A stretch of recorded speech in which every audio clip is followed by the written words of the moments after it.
con Mara Torres. Vamos a otro tema que también ha creado bastante polémica en los últimos años porque tiene una parte buenísima, tiene una parte muy ventajosa y, sin embargo, tiene alguna otra parte relacionada con el agua y precisamente con el plástico que me gustaría tocar con nuestra siguiente invitada. A ver, os cuento, en Almería hay actualmente 33.000 hectáreas de invernaderos repartidos en 13.000 explotaciones agrícolas. Su principal exponente se encuentra en el campo de Dalías, que incluye, entre otros municipios de Dalías, Berja, El Ejido o Roquetas de Mar Este. Vale. El llamado mar de plástico ha sido una de las principales fuentes de ingresos de la provincia desde los años 60 y ahora es un tipo de cultivo que ofrece muchísimas posibilidades a nivel medioambiental. De hecho, la NASA está estudiando cómo lo ha hecho Almería y también a la vez presenta muchos retos. Entonces hemos invitado esta noche a Lola Gómez, es agricultora y gerente de Clisol Agro del Ejido, y además ofrece charlas divulgativas sobre el cultivo bajo plástico. Lola, ¿qué tal? Buenas noches, bienvenida. Hola, muy buenas noches, Mara. Lola, gracias. Creo que tus padres fueron de los primeros en tener invernaderos en El Ejido, o sea que prácticamente tú te has criado con este tipo de invernaderos cubiertos de plástico. Sí, bueno, no fueron los primeros, pero fueron de los que empezaron. Sí, tengo 57 años ahora y tenía 4 años cuando mi padre y mi madre hicieron los primeros 2.000 metros cuadrados de invernadero. ¿Y cómo recuerdas, no sé, corretear por debajo de ese plástico? No sé, Pues, cuéntamelo. A ver, recuerdo 2 cosas que las tengo en medio de mi cabeza y no se me olvidan. En primero, el impacto de ver esa lámina de plástico, ¿no? Sí.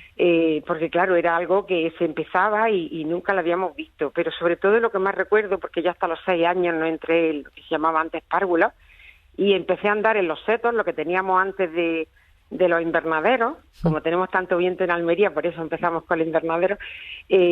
Estaba la mañana que tocaba coger los 2.000 metros cuadrados de habichuelas, de judías verdes. Esa mañana yo no pasaba, porque yo me iba hasta los 6 años, cada día me iba con mi padre y mi madre a la explotación, a la finca. Cada día. Entonces la mañana que tocaba coger las habichuelas de debajo del plástico, que yo estaba allí con ellos, ese abriguico, no tener frío, que no te llegara el viento, eso lo tengo metido en medio de mi frente y no se me olvida. Porque Lola, dime una cosa, el cultivo del invernadero actualmente aporta de forma directa el 13% del PIB provincial de Almería, que es una barbaridad.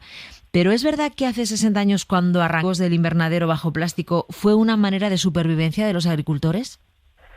Pues permíteme que te corrija, Mara. Dime. Ahora mismo los invernaderos es solo el 3,7% de la superficie total de la provincia de Almería y aportan en torno al 40% del Producto Interior Bruto. El 40%. Porque no son solo, sí, son los invernaderos, 14.000 familias dueñas de esas 33.000 hectáreas, toda la gente que está con nosotros en las explotaciones, una media de 2 personas por hectárea y día, todo el sistema cooperativo y de comercialización, toda la industria, toda la investigación, más de 2.000 personas dedicadas a la investigación.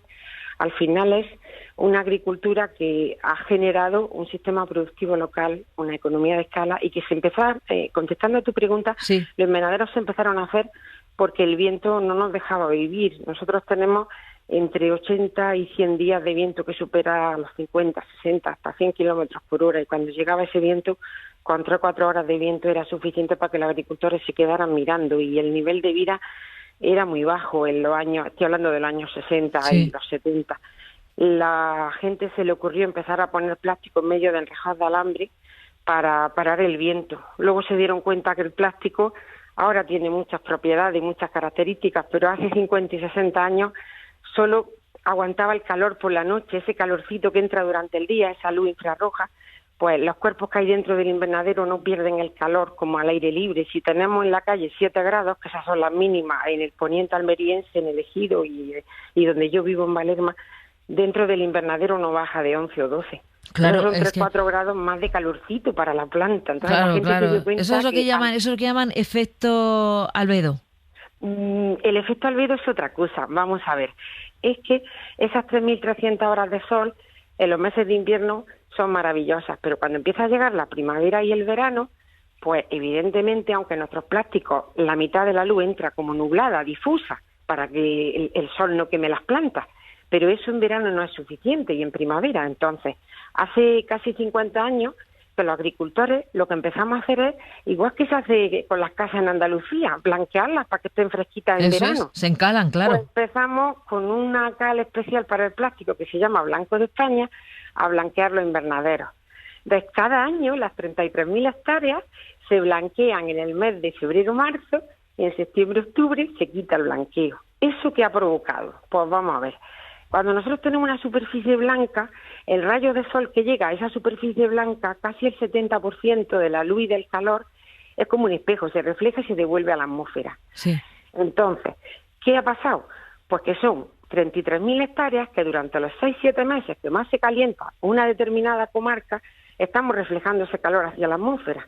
Y eso ha supuesto que en los últimos 25 años nuestra temperatura media de la comarca de los invernaderos no ha subido con respecto al resto del planeta 0,75 grados. Claro, si extrapolamos a los 50 años que el planeta, por los efectos del calentamiento global y los gases de efecto invernadero, vamos a subir más de 2 grados de temperatura media, pues en esos 50 años nuestro poniente almeriense, nuestro mar de plástico o Amazonía protegida, que es como a mí me gusta llamarlo, ha provocado que nuestra comarca solo suba en esos 50 años medio grado de temperatura media. Bueno, a ver, Lola, hemos hablado de las bondades del mar de plástico, ¿no? Hemos hablado de la importancia que fue en su día a nivel demográfico también, porque entiendo que la gente dejó de irse de Almería porque encontró una forma de vida.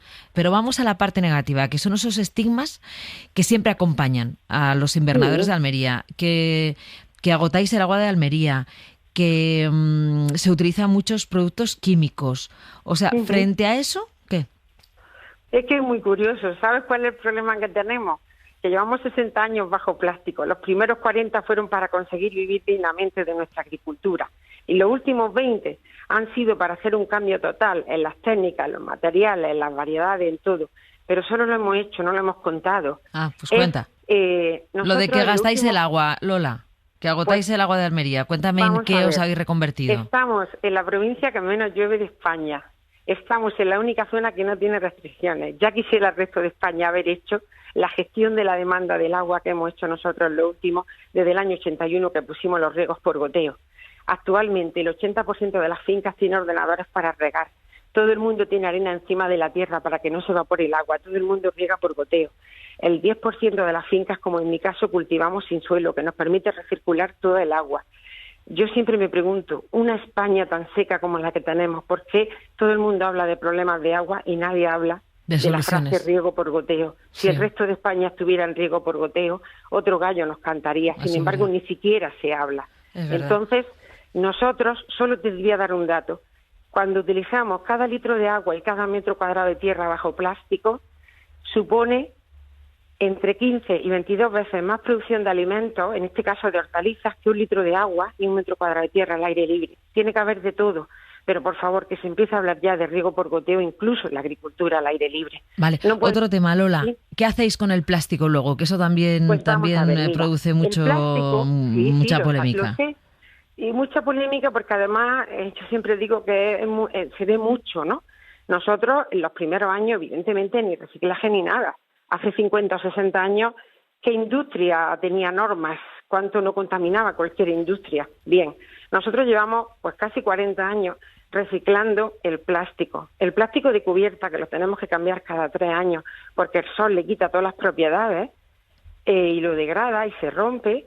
Ahora mismo se está haciendo un reciclaje mecánico y se está transformando en, por ejemplo, las cajas de campo para poner la hortaliza, los contenedores donde cualquier oyente que nos esté escuchando y yo misma o tú ponemos nuestra basura de la casa, el mobiliario urbano, que se fije la gente en las ciudades pegadas al mar, esos columpios, esos asientos, esos bancos, esas papeleras, muchos ya no tienen hierro o madera, tienen plástico reciclado porque no se daña con el salitre del mar. Ahora en Almería hay una planta que está empezando a hacer fuel de ese plástico. ¿Os recicláis todo, Lola? ¿El 100% lo recicláis o cuánto? Vamos a ver, ahora mismo lo que se recicla es el 85%. ¿Qué pasa con el 15% que falta? Pues mira, está en balas, en las plantas de reciclaje, esperando ciertas técnicas, esperando también que cambien alguna legislación, porque ese plástico va a tener salida.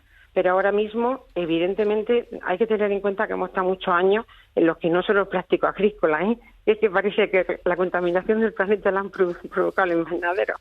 No, el problema, ha sido una cosa de todos, claro. Es una opinión, pero la campaña antiplásticos para mí, para Lola consumidora, ha sido maravillosa porque me ha enseñado a dejar de utilizar tanto plástico de un solo uso. Entonces, ¿qué es lo que ocurre? Nosotros, cada día se está investigando más en qué hacemos con ese plástico. Y ese plástico ahora mismo se está reutilizando. No se puede demonizar al material de nuestra era. Nosotros lo utilizamos en los invernaderos, pero por favor, que los oyentes que miren a su alrededor en casa, que están a esta hora, cuando estén mañana en su coche, cuando tengan que ir al banco, al hospital. Todo es plástico. Tendremos que saber cómo hay que utilizarlo y cómo intentar hacer las cosas lo más sostenible posible, cada uno en nuestro ámbito. Yo lo intento hacer como consumidora. Me ha costado mucho, pero lo he conseguido, utilizar el menos plástico posible en mi casa.